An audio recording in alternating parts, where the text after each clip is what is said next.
Ал балалар қазір қағбалы әдісі арқылы Мұқағалидың өмірі мен шығармашылығына бір шолу жасайық. Мына яшықтағы шарды алып, мен белгілі топқа барамын, және ол топтағы лақтырған кезде тосып алған оқушы сұрақты ашып, оқып, жауап береді екен. Ал бастаймыз балалар. Ал бала тобы кім тосып алар екен? Ал жігіт екен. Оқи ғой. Аға соны оқи ғой. Мұқағали Мақатаевтың туған жері Алматы облысы Нарынқол ауданы. Нарынқол ауданы Қарасаз ауылында дүниеге келген екен. Шарымды бере ғой. Дұрыс. Жақсы. Енді балалар келесі топ. Ал енді кімге лақтырамын? Ал кім тосып алады екен? Ал Айзере. Жарайсың.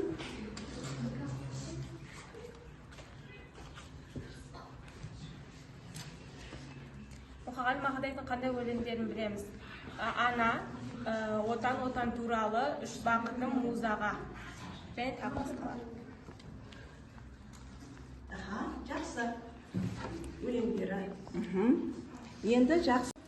Ал енді ана тобына келдім. Кім тосып алар екен сұрақты? Ал Ислам. Оқи ғой. Мұқағали Мақатаевтың қандай өлеңдерін білесіңдер? Фаризажан Саржайлау бақыт деген. Иә, жақсы. Әндері Мұқағалидың өлеңдеріне жазылған әндер екен. Дұрыс па балалар? Дұрыс. Жақсы. Енді балалар, бүгінгі сабағымыздың тақырыбы Мұқағали Мақатаевтың өмірі мен шығармашылығы Аққулар ұйықтағаны поэмасы. Жалпы Мұқағали Мақатаевтың өміріне жалпы мағлұмат беретін болсақ, Мұқағали Мақатаев 1931 жылы 9 ақпанда Алматы облысы Райымбек ауданы Қарасаз ауылында дүниеге келген. Ақынның халық арасында көптеген өлеңдері өзінің оқырмандарын тауып қалушыда.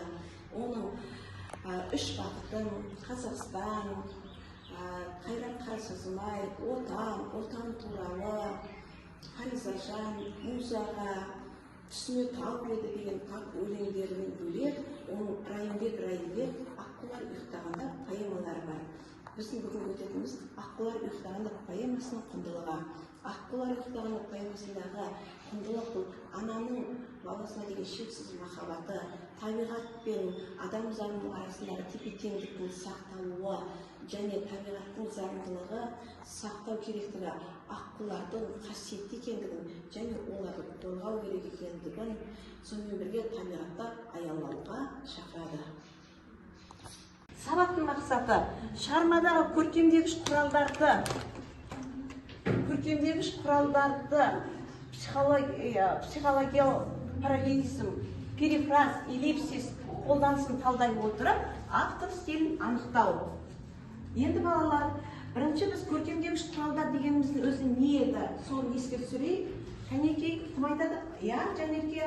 Көркемдегіш құралдар дегеніміз әдеби шығарманың ішіндегі көркемдегіш құралдарды арттырып және оның тілдік құрамын өзгертіп, сөздерді әртүрлі мағынада жеткізу дегеніміз көркемдегіш құралдар. Иә, жақсы. Көркемдегіш құралдар тілдік тәсілдер екен, иә?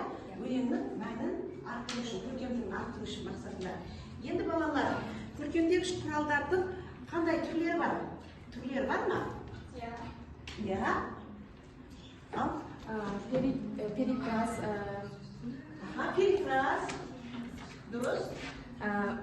Психологиялық параллелизм, сосын эллипсис. Эллипсис, иә. Деп кеңеу, дұрыс, жақсы. Енді мысалдар келтірейікші балалар. Кім айтады екен мысалдарға? Қазір. Ал Аңсагүл. Мысалы? Абайдың күз өлеңінде су бұлтсыз су қаптайластан күз болып дымқыл тұман жерді басқан деген өлеңінде сұр болып дымқыл тұман жерді басқан дегендер көркемдегіш құралдар эпитет. Көркемдегіш құралдар сұр болып дымқыл тұман бұлар көркемдегіш құралдар екен. Енді дұрыс балалар, жақсы. Енді біздің тапсырмамыз балалар. Екінші тапсырма. Бірінші тапсырма топтық жұмыс, ойланайық әдісі арқылы. Мұнда көркемдегіш құралдарды тауып, және олардың мысалдармен келтіреміз. Енді біз бүгін психологиялық параллелизм, эллипсис және перифраз екен біздің табатынымыз. Балалар, психологиялық параллелизм дегеніміздің өзі не еді бірінші? Соған тоқталайықшы. Психологиялық параллелизм дегеніміз бұл шығармада табиғатпен және адамның ішкі жан дүниесін байланыстыратын ұғым, дұрыс. Үйлесімділік деген жақсы. Ал енді перифраз дегеніміз не еді, балалар? Перифраз дегеніміз белгілі бір затты атымен атамай, оның бір қасиетті ерекшелігімен айтамыз. Мысалы қандай қасиетті айтамыз? Мысалы, ақылды айтсақ, Табиғаттың падишасы деп, киелі құс деп, құс патшасы деп айтамыз. Дұрыс, жақсы, тамаша. Енді ерекшесі дегеніміз екен, ал Кәусар айта ғой. сөйлемдегі белгілі бір сөздің түсіп қалуы, сол түсіп қалған жағдайда көмектен қойылуы. Ол жерде әркім өзінің оқырман өзі түсініп алады, иә, ол жерде тұрған ойларды. Жақсы. Енді эллипсисті, перифразды, психологиялық параллелизмді біледі екенбіз балалар. Енді кестені толтырайық. Кестені толтырып, әрқайсымыз жұмыс жасаймыз балалар. Енді бала тобы эллипсисті, аққулар тобы перифразды, және ана тобы психологиялық параллелизмді орындайсыңдар балалар. Мұнда поэмадан мысалдар келтіріп, қай мысалдар сендерге психологиялық параллелизм ғой, жаңа аққулар тобы. Сол мысалдан, поэмадан мысалдарды келтіреміз психологиялық параллелизм және оның қолдануы ерекшелігін анықтап тоқталайық. Ал іске сәт балалар жұмыс істейміз. Ал енді дайын болсақ балалар, ана тобы бастай ғой. Психологиялық параллелизм шығармада мысалдар: көл бетінде көлбеңдеп жаралап қу ұша алмайды, ұшпақ болып күш қуады, сынар қанат сынық құс байлауда тұр, тағы бір айдында жайрап жатыр, қан аралас қалқынмен мамығымен қасиетке оқ атқан жойған пақыр, сүле сопа жағада ойлауда тұр. Бұның қолдану ерекшелігі өмір мен өлім, табиғат пен адамды қатарластырады және аққуды өлтіру мен ананың қайғысы бір-біріне параллель өріледі. Көлдің суы лайланып, табиғаттың мұңға батуын көрсету арқылы ананың жан дүниесіндегі аласапыран өзгеріс бейнеленеді. Жақсы, өте жақсы, тамаша. Бұл жердегі ананың жан арпалысы, аққудың өлтірілуі, көлдің ластануы. Жақсы, жарайсыздар. Бұл топтық жұмыс болған соң, домбыраның тиегін барлық оқушылар бірдей жоғары қосарға көтереміз. Енді балалар, келесі ал аққулар тобы бастай ғой. Бейнелеу тәсілдері: перифраз, шығармадағы мысалдар барлығы қасиетке қарайлаған, оқ атам қасиетке қалайғаны, қасиет кетті көлден сорлады ғой. Қолдану ерекшелігі: ізгі жүректі ақын құс патшасы аққуды қасиетке балайды, киелі құс қасиетті құс деп атайды. Жақсы, қасиетті құс аққуды екінші қасиеті сипаттап тұр, қасиетті құс, киелі құс деп. Дұрыс, жақсы, тамаша. Бұл топтық жұмыс болған соң, домбыраның тиегін бір саты жоғары қойыңдар балалар. Ал енді үшінші бала тобы, ал бастаймыз. Эллипсис па? Бейнелеу тәсілдері: эллипсис, шығармадағы мысалдар: ошақ қасы отбасы көрмекпін ғой, дүние осы сен осындай кереметпен. Қолдану ерекшеліктері: ақын оқырманға ой салып ойлануға итермелейді. Эллипсисті көрсетіп тұр. Аққула жайлы аңыздар өте көп деген ой ықшамдалып берілген. Жақсы, көп мүдде қойылған екен, Ол эллипсисті көрсетіп тұр. эллипсисті ойлап қалып тұр, айтылатын ойлар бар екен. Оқырман оны өзі түсініп алу керек. Жақсы, топтық жұмыс болғандықтан домбыраның тиегі бір саты жоғары көтерейік балалар. Жақсы.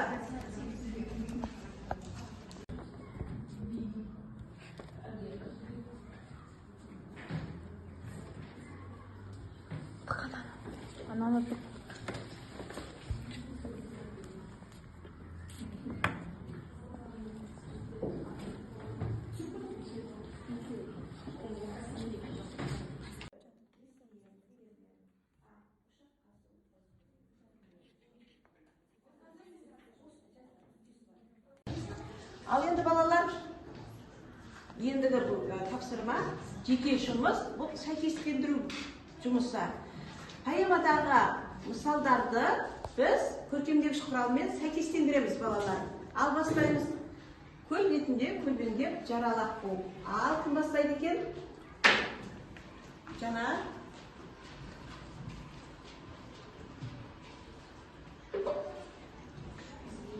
Ya, жақсы, келесі. Қасиетті құс дейді.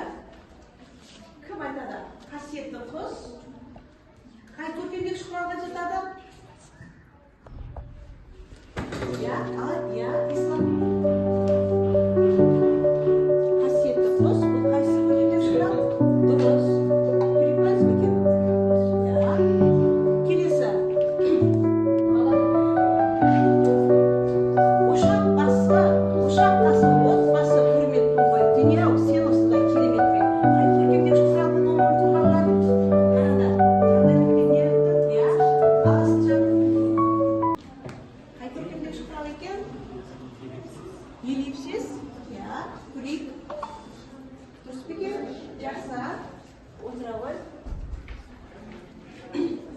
Келесі.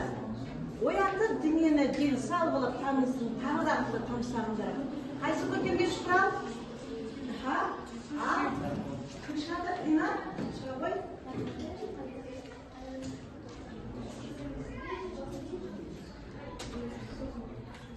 Қайсы екен?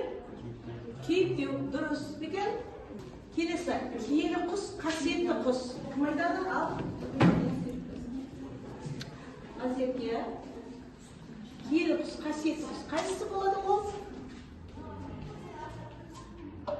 Перифраз екен, дұрыс. Ашық шыша жартастар жағадағы сұғынып бәр көлге тамылғызаған. Кім көрсетеді екен сәйкестендіріп? Айша, келе ғой.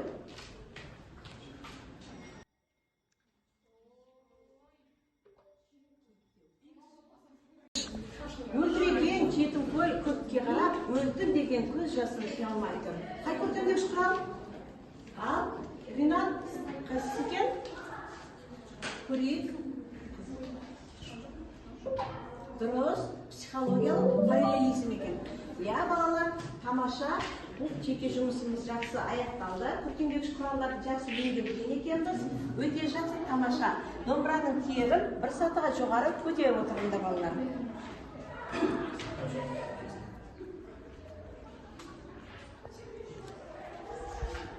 Ал енді балалар, келесі тапсырмамыз жұптық жұмыс, ойлан, жұптас, бөліс әдісі. Бұл жерде енді біз поэмадағы автор стилін анықтаймыз, балалар. Автор стилін анықтайық. Балалар, тыныштық сақтаңдар. Автор стиль дегеніміз не, балалар? Стиль дегеніміз, автор стиль дегеніміз, алайда ғой. Стиль сөзі латын тілінен аударғанда мәнер, ерекшелік, өнер деген мағынаны білдіреді. Ақын жазушының стилі оның көркем шығарма шығару кезінде қалыптасады.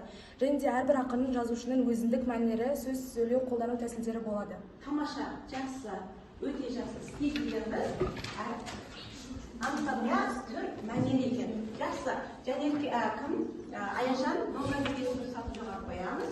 Енді балалар, стиль, автор стилі дегеніміз қандай болады екен, балалар? Автор стилі? Автор стилі ақын жазушының шығармашылықтарының бір-біріне айырмашылықтарын, оның жеке ерекшеліктері. Я, жақсы, айел, автор стилін білдік. Енді аралай тағда қандай стилді білеміз, балалар? Айша, айта ғой.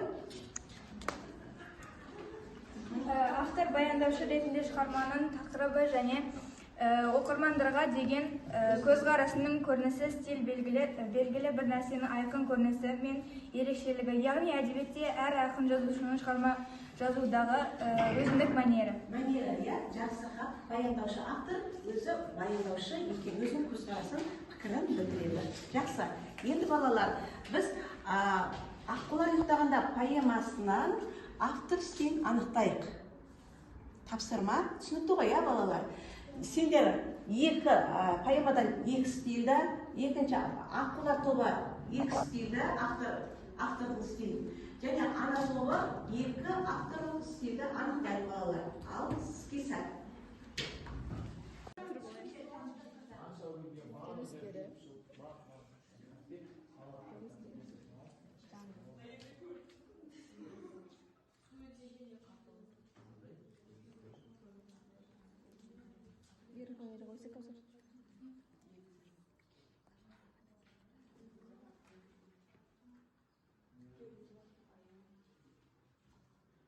Ал балалар жұптарымен жұптасып автор стилін анықтаған болса, енді оқиық. Кім қандай еңбектенді? Я? Автор стилі табиғатта адам мен негізгі суреттейді, яғни психологиялық параллелизм табиғат пен адамның көңіл күйінің үндестігі. Поэмадағы отың тазалығы мен ананың аналық махаббаты қатар суреттеледі. Бала анасы үшін жаралғандай болса, аққу табиғаттың сұлулығын сезіндіру үшін киелі саналады. Көлді анаға теңейді. Сан айналып сұңқылдап ұшты-дағы, осындағы аққулардың сұңқылы ананың мұңын сезінуі мен аққудың өлімін ананың үмітін үзілуімен байланыстырады. Тамаша, жақсы. Келесі кім оқиды? Балалар қандай стилді анықтаса? Мен оқайын жақсы. Я, өтірік. Автор стилі лирика, поэтикалық тілде жазылған. Поэмадағы табиғат суреттері сезімдік бояулы, қанық эпитеттер, метафоралар мен теңеулер бір ұғымды түрлендіріп, әртүрлі атаулармен беріледі. Аққу пәктіктің, тазалықтың символы ретінде сипатталады. Аққулар аққу мойын, сүгіл қанат, алаңсыз тарауда күнге қарап, табиғат көріністері жанды образдар арқылы берілген.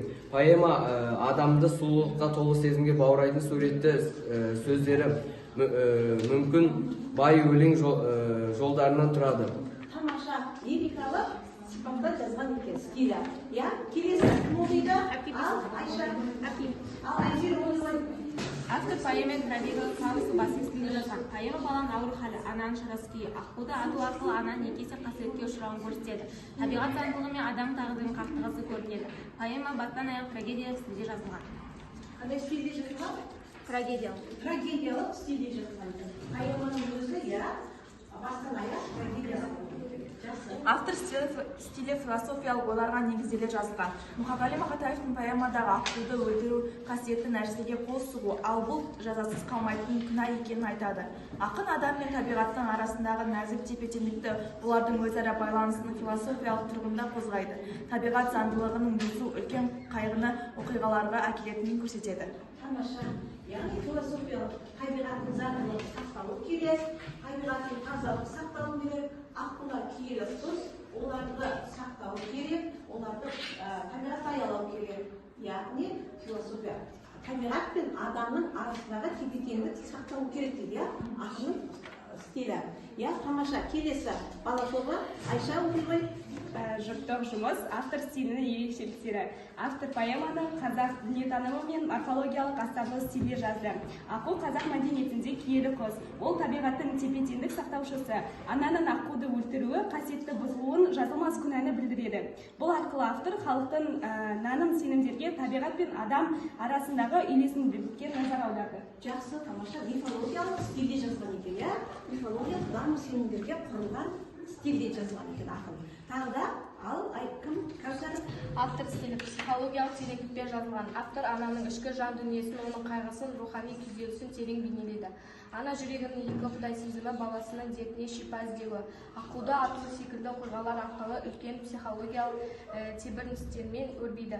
Автор оқырманды ананың ішкі жан дүниесіндегі арпалысты терең түсінуге, оның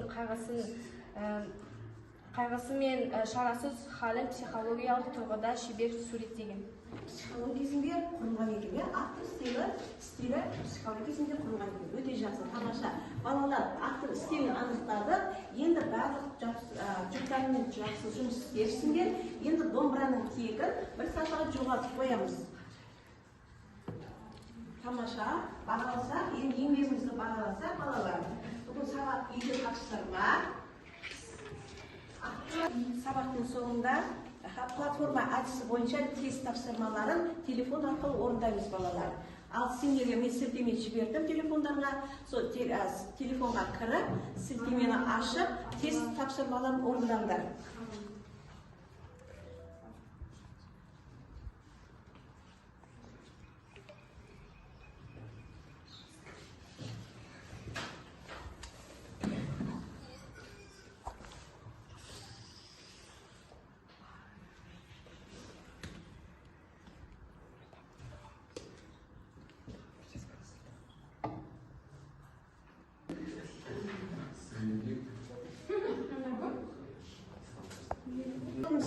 келсек, балалар, ең жоғарыға балда минутымен 40 секундтың ішінде және 50 секундтан Исла мен Жанат. Одан кейінгі балда Жанерке. Одан кейінгі 1 минут Ақбота. 1 минут 10 секундтан екен. Сабақтың мақсатына жеттік балалар. Шығармада көркемдегіш құралдарды таптық. Психологиялық параллелизм, зашкелік фраз, эллипсистердің қолданысын талдай отырып, автор стилін анықтады. Сабаққа бүгінгі сабағымызға 3 енді бір әдіс арқылы. Сонда 3 келтірілген бүгінгі сабақта үйренген нәрсем және 2 тапсырманы орындадым. Бір сұрақ мені ойландырды деген неде кері байланысасыздар сұраққа. Ал бастаймыз балалар, жұмыс істейміз.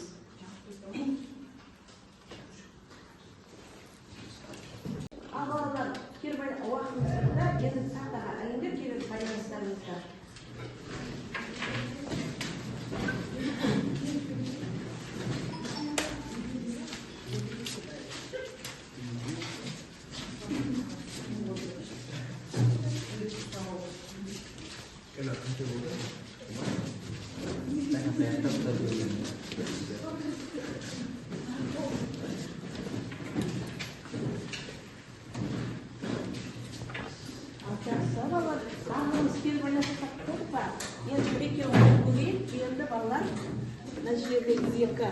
Кері байланысыда 3 нәрсе бүгінгі сабақта үйрендім. Аққудың киесі бар екенін, табиғат тепе-теңдігін сақтауды үйрендім, медициналық көмекке жүгінуді білдім дейді. 2 автор стилін орындадым, эллипсис көркемдегіш құралдарды анықтадым. Толғандырған бір сұрақ, аққуды ана атпағанда қалай аяқталар еді дейді ма? Жалғасар еді дейді. Дұрыс, жақсы, бұл да кері байланыс екен. Енді тағы да бір сұрақты көрейік. Не дейді? Аққу тазалықты символ екенін, ананың баласына деген шексіз махаббатын көрдім. Тәуіп шалға сенбеу керек еді дейді. Жақсы, бұл да жақсы кері байланыс екен. Маған барлығы түсінікті болды дейді. Ақатаевтың поэмасын және өзіме таныстым дейді. Жаңа ережелерді жаттадым дейді. Көркемдегіш құралды таптым дейді. Жақсы. Енді кейіпкерді неліктен ана көріпкелге сенді? Бұл сұрақ толғандырған сұрақ. Дұрыс, жақсы.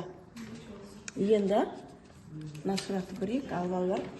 Бүгінгі сабақта аққу сұлулықтың символы екенін білдім. Ананың баласына деген махаббатын білдім дейді. Табиғат пен адамзаттың үндестігін көрдім дейді. Автор стилін анықтадым. Психологиялық параллелизм, эллипсисті таптым дейді. Тәуіпшалын айтпағанда, егер тәуіпшал айтпағанда дейді, я. 3-ші толғандырған сұрақ, тәуіпшал айтпағанда дейді. Жақсы екен, балалар. Үйге тапсырма түсінікті ғой, я? Жетімкөл бөлімін жаттауға Ақболар аяқтағаны поэмасын. Өте жақсы. Ал сабақ аяқталды балалар, сау болыңыздар.